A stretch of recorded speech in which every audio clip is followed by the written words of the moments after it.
What's up, YouTube? Fat Tony Gaming coming at you today with a new deck profile. Well, I say new, but it's really more of an update of an older deck profile. But hey, I haven't done one of these in a long time. And look, I even got a new fancy lighting setup. I'm trying to be somewhat more professional. Yay. So this time, we're going back to my roots. Murakumo. Yep, that's right. This time, it is a premium Shirayuki deck profile. So let's just jump right into it. Starting off, we still run Stealth Beast Cat Devil as our starter. The card draw is great, and the deck really needs the soul. That is a very common theme you'll see throughout the entirety of this deck profile, is that this deck lives and breathes by its soul. Like, literally. Without soul, the deck just can't function. And it's... The deck is... I even run some tech choices just to help with the deck's soul problem. So yeah. Moving on, we'll start off with the grade 3s. So obviously this is a Shirayuki deck profile. So we will have 3 Fantasy Petal Storm Shirayuki. For those of you who don't know what she does, Auto, Vanguard, Rearguard, or Guardian Circle. When placed, you may Soulblast 2. Choose 3 units in your opponent's front row.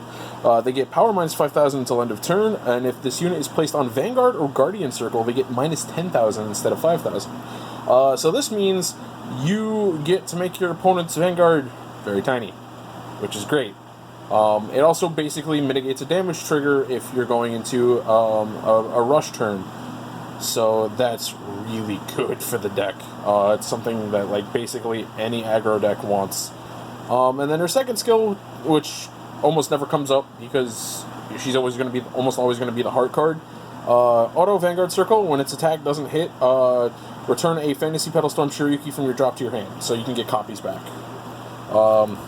Like I said, that's really not going to come into play in Premium because she's going to be the heart. And then, as my backup grade 3, I am running 4 copies of Twin Swordsman Musashi. I've been trying hybrid builds, like trying to run Shirayuki Mandala, stuff like that. I just didn't feel comfortable with those builds. So Musashi is just a great backup, I feel, to Shirayuki because he's a beat stick, and you know, you become big, you get bigger, you're harder to guard, and if your power is reduced and you're bigger, you're even harder to guard, as deleters have shown time and again. So yeah, I mean, 17k on rear guard, 17k on rear guard, 22k on Excel 1, 27k on Excel 2. Yeah, I mean, if you rode Shirayuki that turn, your opponent's either going to be 2k or 3k, meaning they're going to need like 30k shield to guard. They already have to drop 2 cards from hand for Musashi if his skill is live, and he's that big anyways. So, you know, it's just ridiculous. And while a lot of people might be saying, well, why don't you want something, you know, why don't you want to run something that can do something in case you don't ride Shirayuki? From my playtesting with my friends with this deck, and just from, you know, testing out hands and everything like that, the way the deck is structured, the way the deck is built, even if you have to ride Musashi as your as your grade 3 and stride, you can still do really explosive things because the deck really isn't centered around like name focus or anything like that. So it's very open to what it can do, which is very good. So like your heart name doesn't really matter. Yeah, sure, you're not going to get the minus 10k power on your opponent, which is what you'd want, but it's not like you absolutely just lose access to everything you can do, like it was back in old Mandala Musashi days, where your whole deck just fell apart because everything relied on Mandala. So that's it for the grade 3s. I only run 8. Pretty bog standard. On to the grade 2s. We got 4 copies of the absolute MVP, in my opinion, of the deck, Stealth Dragon Runestar. If you guys don't remember what he does, he's the Amber clone. Auto Rearguard Circle GB1. Counterblast 1, when he attacks a Vanguard, if he's boosted, you can pay the cost. If you do, search your deck for a copy of himself, call it to Rearguard Circle, and then at the end of the turn, that copy bounces to your hand. Being able to daisy chain attacks during the battle phase with him, while your opponent's sitting at 2 or 3k, is just hilarious. The amount of pressure he generates is just insane. So I had to leave him in, and it's not like it's difficult to get the copies back into the deck. So I mean, what other choice did I have? Like, he had to stay in because he is just a perfect fit for the deck. You know, generic, he offers a lot of what the deck wants to do, which is just go face and smork. So next up, we run 4 copies of Stealthy Ninja Kotsu Girl. So she's nice because, you know, on miss, you get to look at top 7 for up to 2 Shirayukis. 1 goes to hand, 1 goes to drop. And if you didn't reveal any, you get Soul Charged, which is great because, like I said in the earlier in the video, this deck, just the one big issue that the deck has is just it needs its soul, and it doesn't really have a good way to generate soul en masse, and be able to maintain it to the level that you want. So every little bit helps. I mean, even rewriting is just appreciated as the +1s to soul. So that's her. And then this is the tech I was talking about earlier. Pressured Stealth Rogue Sarashina Hime. This is a card from G Booster 10, which is back when they kind of nerfed Shadow Stitch skills because they realized that original Shadow Stitch skills were too good. And by nerf, what I mean is they basically made it so you had to boost for everything. So your opponent, like, actually had to guard the attack instead of just being able to go, oh, cool, I'm just going to poke and, hey, look, Shadow Stitch triggered. Unlike some of the other cards. Like, this card can do that, but this card can't. Because they kind of learned from that mistake. So anyways, she has 2 skills, for those of you who don't know what she does. The first skill is her Shadow Stitch skill, which is at the end of the battle that she attacked the Vanguard and was boosted. If it didn't hit, you may Soul Charge 1. That right there is the primary reason that we run this card. Again, like I said, Soul is an invaluable resource for this deck. It is a hot commodity for the deck, so we want to be able to generate as much as possible.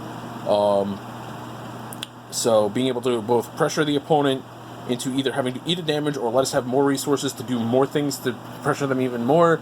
It's like, you know, again, well, I said it, I think it was in my original Murakumo Premium deck profile.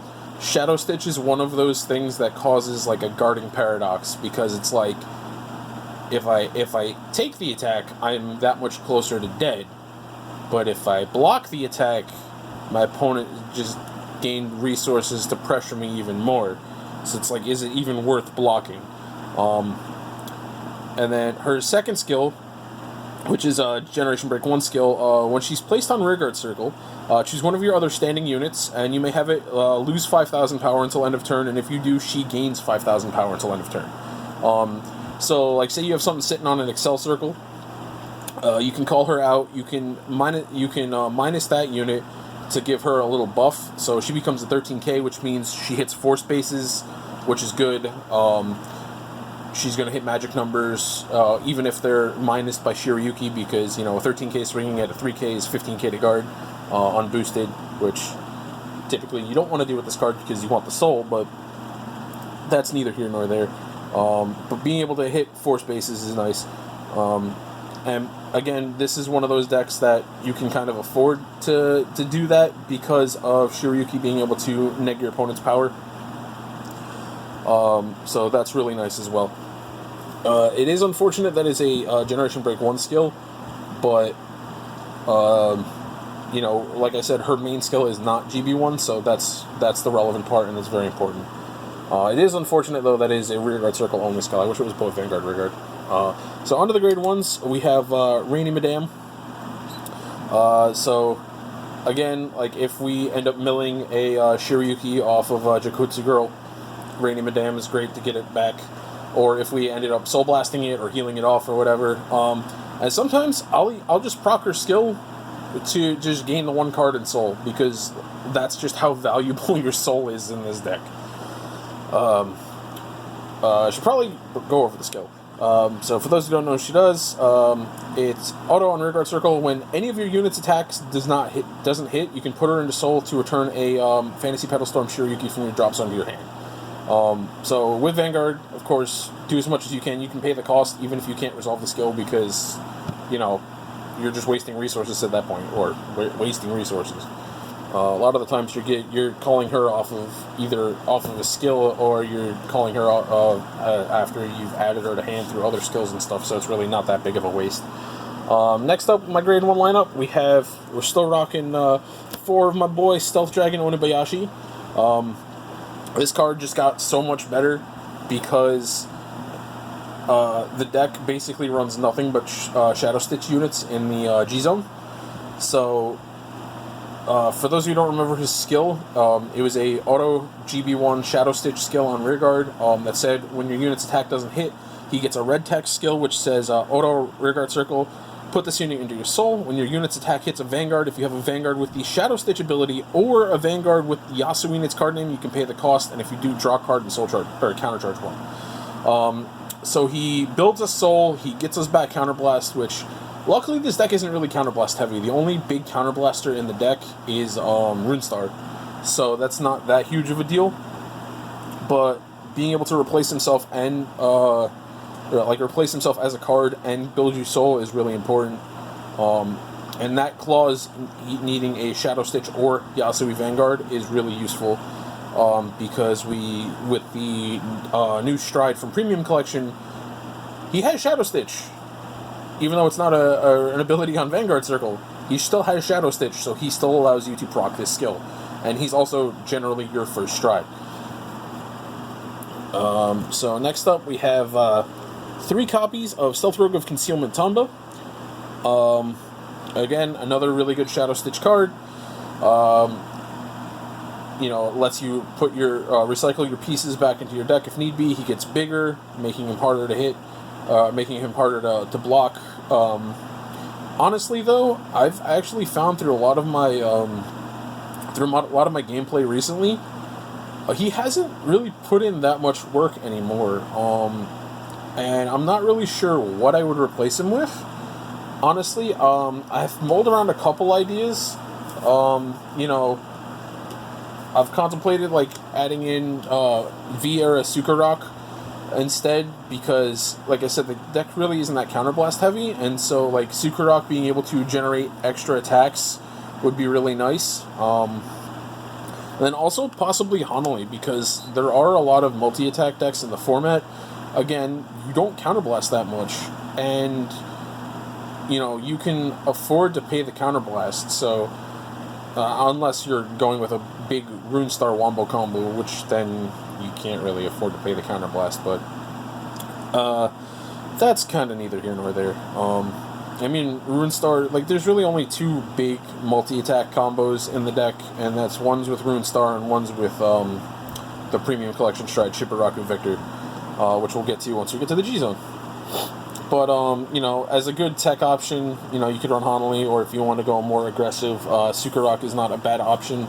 Being able to swap him out for something on an Excel, have him on an Excel marker, swing, and then swap him out onto another, swap him with something else to have that Excel marker boost will be nice. But Tomba's not bad. So we'll leave him, he's in there for now until I decide what I want to do. Then, of course, last but not least, we have 3 Stride Fighters. You want to be striding. It's a premium deck. Need I say more? Triggers. Standard trigger fare, more or less. 4 heals. 4 of the new GB1 Move to Soul, gain 10k for Vanguard. Crits. Again, you need the soul, so might as well run them.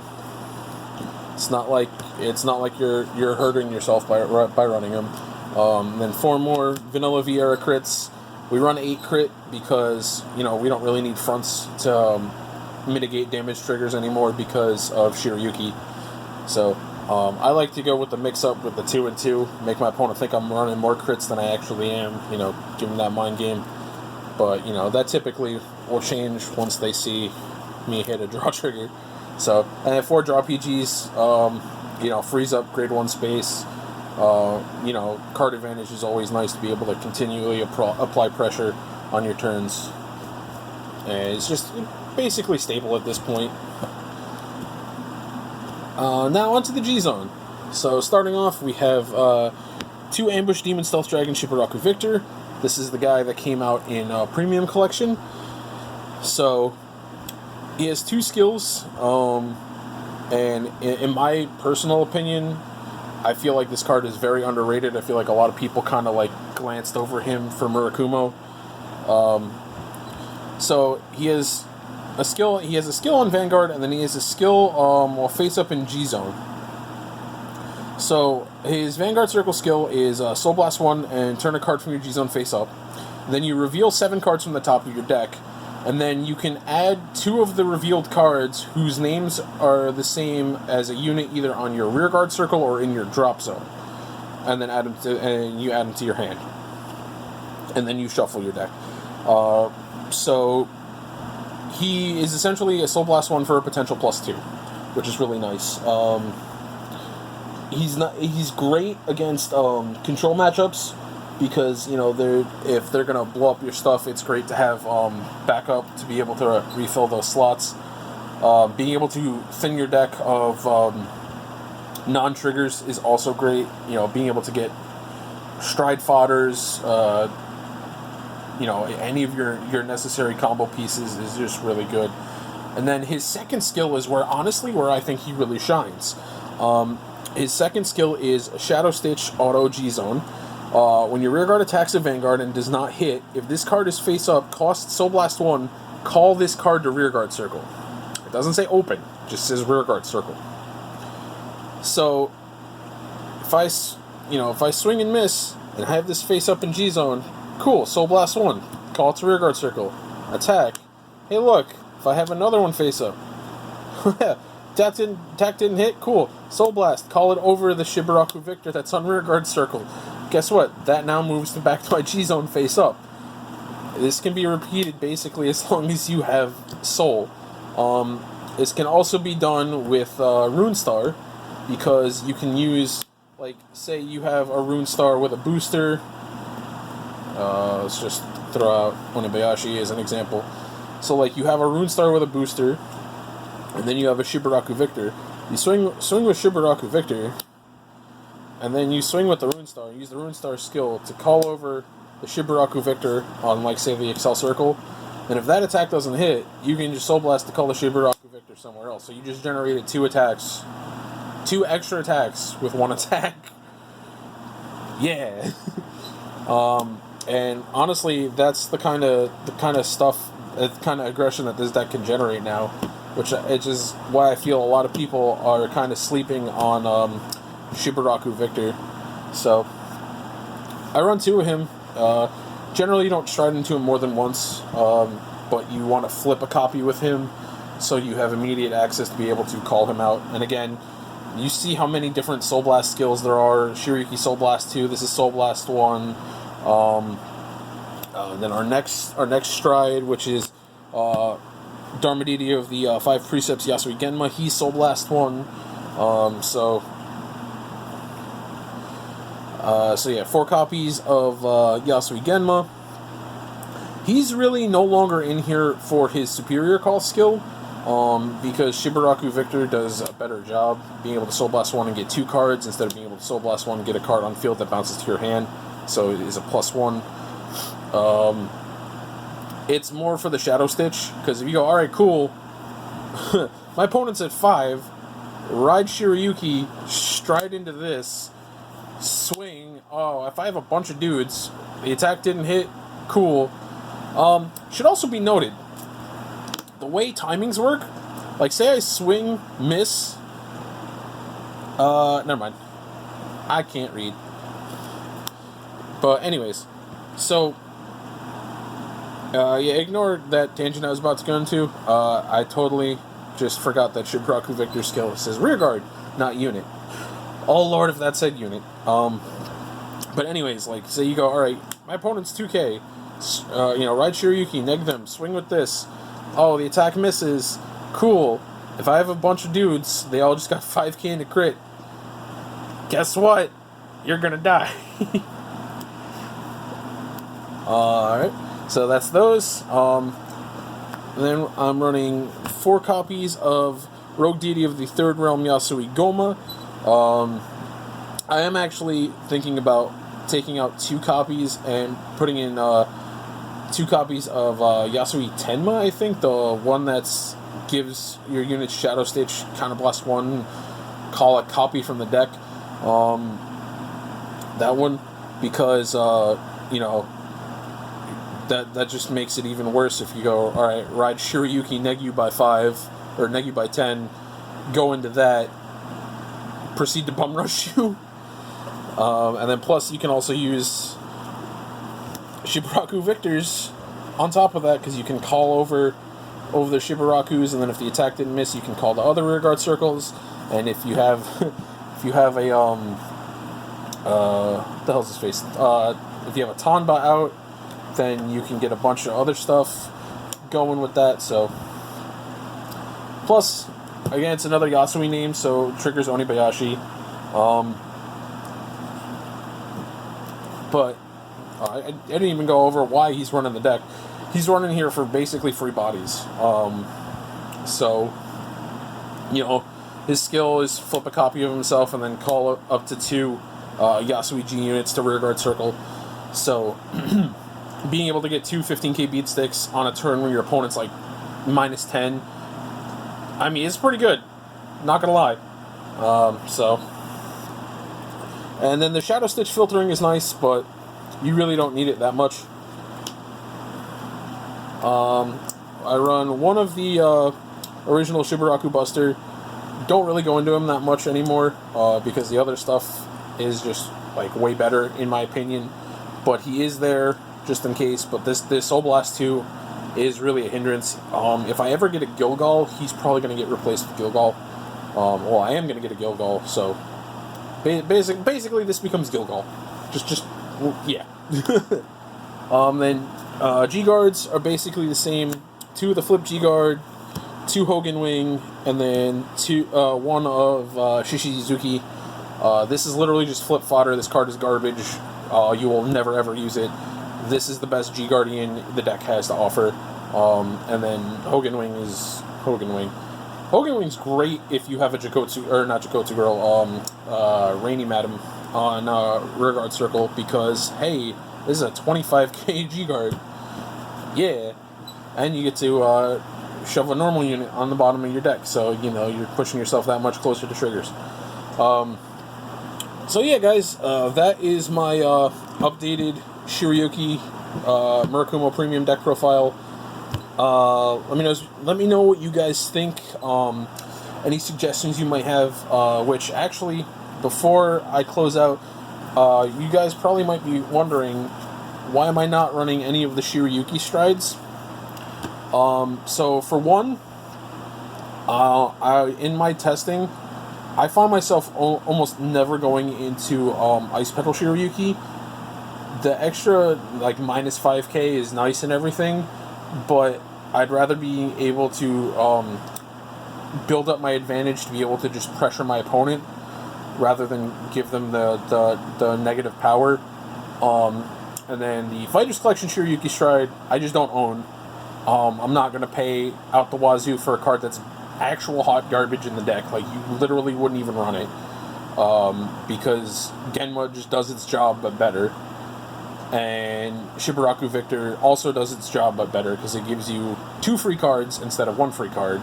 Whereas that is literally just cycling out a card for a grade 3 from your deck. So yeah, that's basically it. I hope you guys enjoyed. Like I said before, getting a little redundant here, please let me know what your thoughts are. Any suggestions you have, I'll try them out. I might add a little addendum in the comments if I ever do figure out what the hell I'm doing with Tumbo. If I'm keeping him in, if I'm swapping him out for Sukarok, or whatever. But as for now, Tumbo is staying. So, yeah. So I hope you guys enjoyed the video. I am repeating myself a lot, I realize. Try to be professional, but Lord knows I'm not. I'm just a rambling idiot. Have a wonderful day, and I'll catch you guys in the next video.